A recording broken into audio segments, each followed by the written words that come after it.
ታሪክ ራሱን ይደግማል ወይስ እኛ ታሪካችንን ረሳን? አክሱም ለዓለም የፍትህ ተምሳሌት ሆና የምትጠቀሰው ታላቁ ነቢይ ሙሐመድ ሰለላሁ ዐለይሂ ወሰለም ሰሃቦቻቸውን ወደ ሀበሻ ሄዱ። እዚያ ማንንም የማይበድል ንጉሥ አለ ብለው ወደ ላኩባት ምድር በመሆኗ ነው።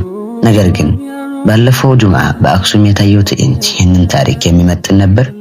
ከ1400 ዓመታት በፊት ክርስቲያኑ ንጉሥ ነጃሺ በቤተ መንግስቱ ፊት የቆሙትን ስደተኛ ሙስሊሞች መብት አስከበረ።